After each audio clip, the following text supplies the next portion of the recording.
வேதம் வாசிப்போம். தினம் ஒரு அதிகாரம். புதிய ஏற்பாடு.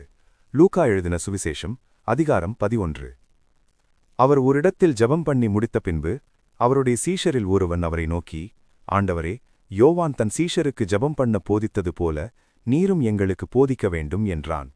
அதற்கு அவர், நீங்கள் ஜெபம் பண்ணும்போது, பரமண்டலங்களில் இருக்கிற எங்கள் பிதாவே, உம்முடைய நாமம் பரிசுத்தப்படுவதாக, உம்முடைய ராஜ்யம் வருவதாக, உம்முடைய சித்தம் பரமண்டலத்திலே செய்யப்படுகிறது போல பூமியிலேயும் செய்யப்படுவதாக. எங்களுக்கு வேண்டிய ஆகாரத்தை அன்றன்றும் எங்களுக்கு தாரும்.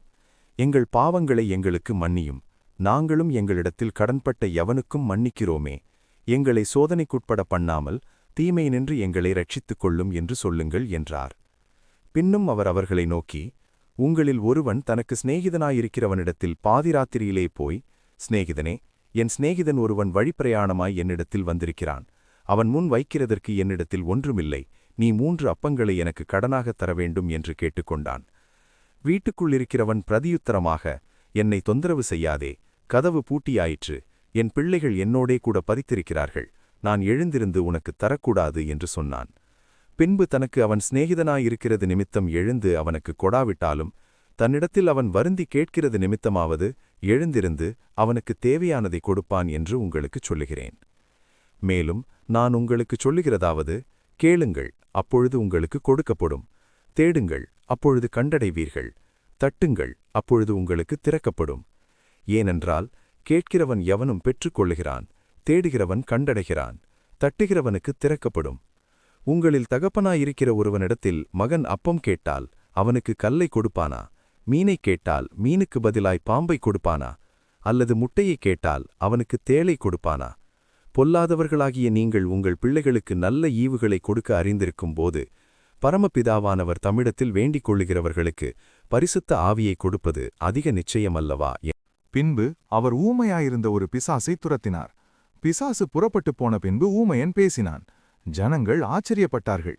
அவர்களில் சிலர், இவன் பிசாசுகளின் தலைவனாகிய பெயல்சேபூலை கொண்டு பிசாசுகளை துரத்துகிறான் என்றார்கள். வேறு சிலர் அவரை சோதிக்கும்படி வானத்திலிருந்து ஒரு அடையாளத்தை காட்ட வேண்டும் என்று அவரிடத்தில் கேட்டார்கள். அவர்களுடைய சிந்தனைகளை அவர் அறிந்து அவர்களை நோக்கி, தனக்குத்தானே விரோதமாய் பிரிந்திருக்கிற எந்த ராஜ்யமும் பாழாய்ப்போம், தனக்குத்தானே விரோதமாய் பிரிந்திருக்கிற எந்த வீடும் விழுந்துபோம். சாத்தானும் தனக்குத்தானே விரோதமாய் பிரிந்திருந்தால் அவன் ராஜ்யம் எப்படி நிலை நிற்கும்? இப்படி இருக்க பெயல்சேபூலை கொண்டு நான் பிசாசுகளை துரத்துகிறேன் என்கிறீர்களே.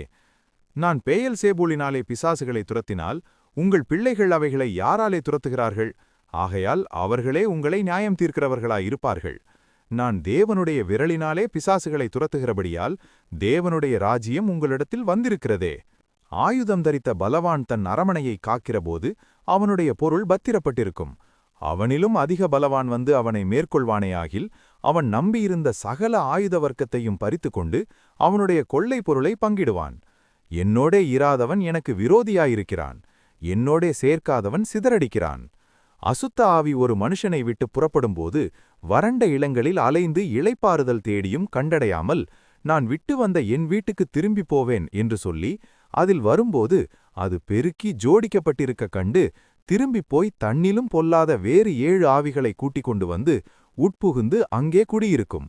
அப்பொழுது அந்த மனுஷனுடைய முன்னிலைமையிலும் அவன் பின்னிலைமை அதிக கேடுள்ளதாயிருக்கும் என்றார். அவர் இவைகளை சொல்லகையில் ஜனக்கூட்டத்திலிருந்த ஒரு ஸ்திரீ அவரை நோக்கி, உம்மை சுமந்த கர்ப்பமும் நீர் பாலுண்ட முலைகளும் பாக்கியமுள்ளவைகள் என்று சத்தமிட்டு சொன்னார். அதற்கு அவர், அப்படியானாலும் தேவனுடைய வார்த்தையைக் கேட்டு அதை காத்துக்கொள்ளுகிறவர்களே அதிக பாக்கியவான்கள் என்றார். ஜனங்கள் திரளாய் கூடி வந்திருக்கிற பொழுது அவர், இந்த சந்ததியார் பொல்லாதவர்களாயிருக்கிறார்கள், அடையாளத்தை தேடுகிறார்கள். ஆனாலும் யோனா தீர்க்கதரிசியின் அடையாளமே அன்றி வேறே அடையாளம் இவர்களுக்கு கொடுக்கப்படுவதில்லை. யோனா நினிவே பட்டணத்தாருக்கு அடையாளமாயிருந்தது போல மனுஷகுமாரனும் இந்த சந்ததிக்கு அடையாளமாயிருப்பார். தென் தேசத்து ராஜஸ்திரீ சாலமோனுடைய ஞானத்தைக் கேட்க பூமியின் எல்லைகளிலிருந்து வந்தாள். இதோ, சாலமோனிலும் பெரியவர் இங்கே இருக்கிறார். ஆதலால் நியாயத்தீர்ப்பு நாளிலே அந்த ராஜஸ்திரீ இந்த சந்ததியாரோடு எழுந்து நின்று இவர்கள் மேல் குற்றம் சுமத்துவாள். யோனாவின் பிரசங்கத்தைக் கேட்டு நினிவே பட்டணத்தார் மனம் திரும்பினார்கள். இதோ, யோனாவிலும் பெரியவர் இங்கே இருக்கிறார். ஆதலால் நியாயத்தீர்ப்பு நாளிலே நினிவே பட்டணத்தார் இந்த சந்ததியாரோடு எழுந்து நின்று இவர்கள் மேல் குற்றம் சுமத்துவார்கள். ஒருவனும் விளக்கை கொளுத்தி மறைவிடத்திலாவது மரக்காலின் கீழேயாவது வைக்காமல் உள்ளே வருகிறவர்கள் வெளிச்சம் காணும்படி அதை விளக்குத் தண்டின் மேல் வைப்பான். கண்ணானது சரீரத்தின் விளக்காயிருக்கிறது. உன் கண் தெளிவாயிருந்தால் உன் சரீரம் முழுவதும் வெளிச்சமாயிருக்கும். உன் கண் கெட்டதாயிருந்தால் உன் சரீரம் முழுவதும் இருளாயிருக்கும். ஆகையால் உன்னிலுள்ள வெளிச்சம் இருளாகாதபடிக்கு எச்சரிக்கையாயிரு. உன் சரீரம் ஒரு புறத்திலும் இருளடைந்திராமல் முழுவதும் வெளிச்சமாயிருந்தால் ஒரு விளக்கு தன் பிரகாசத்தினாலே உனக்கு வெளிச்சம் கொடுக்கிறது போல உன் சரீரம் முழுவதும் வெளிச்சமாயிருக்கும் என்றார். அவர் இப்படி பேசிக் கொண்டிருக்கையில் பரிசேயன் ஒருவன் தன்னுடனே கூட அவர் பகற்போஜனம் பண்ண வேண்டுமென்று அவரை வேண்டிக் கொண்டான். அவர் போய் பந்தியிருந்தார். அவர் போஜனம் பண்ணுகிறதற்கு முன் கை கழுவாமலிருந்ததை பரிசேயன் கண்டு ஆச்சரியப்பட்டான். கர்த்தர் அவனை நோக்கி, பரிசேயராகிய நீங்கள் போஜனபான பாத்திரங்களின் வெளிப்புறத்தை சுத்தமாக்குகிறீர்கள், உங்கள் உள்ளமோ கொள்ளையினாலும் பொல்லாப்பினாலும் நிறைந்திருக்கிறது. மதிகேடரே, வெளிப்புறத்தை உண்டாக்கினவர் உட்புறத்தையும் உண்டாக்கவில்லையோ? உங்களுக்கு உண்டானவைகளில் பிச்சை கொடுங்கள், அப்பொழுது சகலமும் உங்களுக்கு சுத்தமாயிருக்கும். பரிசேயரே, உங்களுக்கு ஐயோ! நீங்கள் ஒர்த்தலாம் மறுகொழுந்து முதலிய சகலவித பூண்டுகளிலும் தசமபாகம் கொடுத்து நியாயத்தையும் தேவ அன்பையும் விட்டுவிடுகிறீர்கள். இவைகளையும் செய்ய வேண்டும், அவைகளையும் விட்டுவிடாதிருக்க வேண்டுமே. பரிசேயரே, உங்களுக்கு ஐயோ! ஜபாலயங்களில் முதன்மையான ஆசனங்களையும் சந்தைகளில் வந்தனங்களையும் விரும்புகிறீர்கள். மாயக்காரராகிய வேதபாரகரே, பரிசேயரே, உங்களுக்கு ஐயோ! மறைந்திருக்கிற பிரேத குழிகளைப் போல் இருக்கிறீர்கள். அவைகள் மேல் நடக்கிற மனுஷருக்கு அவைகள் தெரியாதிருக்கிறது என்றார். அப்பொழுது நியாயசாஸ்திரிகளில் ஒருவன் அவரை நோக்கி, போதகரே, நீர் இப்படி சொல்லுகிறதுனால் எங்களையும் நிந்திக்கிறீரே என்றான். அதற்கு அவர், நியாயசாஸ்திரிகளே, உங்களுக்கு ஐயோ! சுமக்க அரிதான சுமைகளை மனுஷர் மேல் சுமத்துகிறீர்கள். நீங்களோ உங்கள் விரல்களில் ஒன்றினாலும் அந்த சுமைகளை தொடவும் மாட்டீர்கள். உங்களுக்கு ஐயோ! உங்கள் பித்தாக்கள் கொலை செய்த தீர்க்கதரிசிகளுக்கு கல்லறைகளை கட்டுகிறீர்கள். ஆதலால் உங்கள் பித்தாக்களுடைய கிரியைகளுக்கு நீங்களும் உடன்பட்டவர்கள் என்று சாட்சியிடுகிறீர்கள். எப்படியென்றால் உங்கள் பித்தாக்கள் அவர்களை கொலை செய்தார்கள், நீங்களோ அவர்களுக்கு கல்லறைகளை கட்டுகிறீர்கள். ஆதலால் தேவ ஞானமானது, நான் தீர்க்கதரிசிகளையும் அப்போஸ்தலர்களையும் அவர்களிடத்தில் அனுப்புவேன். அவர்களில் சிலரை கொலை செய்து சிலரை துன்பப்படுத்துவார்கள்.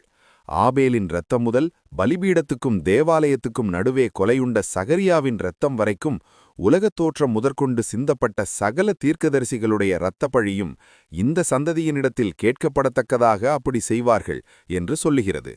நிச்சயமாகவே இந்த சந்ததியினிடத்தில் அது கேட்கப்படும் என்று உங்களுக்குச் சொல்லுகிறேன். நியாயசாஸ்திரிகளே, உங்களுக்கு ஐயோ! அறிவாகிய திறவுகோலை எடுத்துக்கொண்டீர்கள். நீங்களும் உட்பிரவேசிக்கிறதில்லை, உட்பிரவேசிக்கிறவர்களையும் தடை பண்ணுகிறீர்கள் என்றார். இவைகளை அவர்களுக்கு அவர் சொல்லுகையில் வேதபாரகரும் பரிசேயரும் அவர் மேல் குற்றம் சாட்டும் பொருட்டு அவர் வாய்மொழியில் ஏதாகிலும் பிழை கண்டுபிடிக்க வேண்டும் என்று உபாயம் பண்ணி அவரை மிகவும் நெருக்கவும் அநேக காரியங்களை குறித்து பேசும்படி அவரை ஏவவும் தொடங்கினார்கள். ஆமேன். கர்த்தருடைய ஆசீர்வாதம் உங்கள் மேல் இருப்பதாக. ஆமேன், ஆமேன்.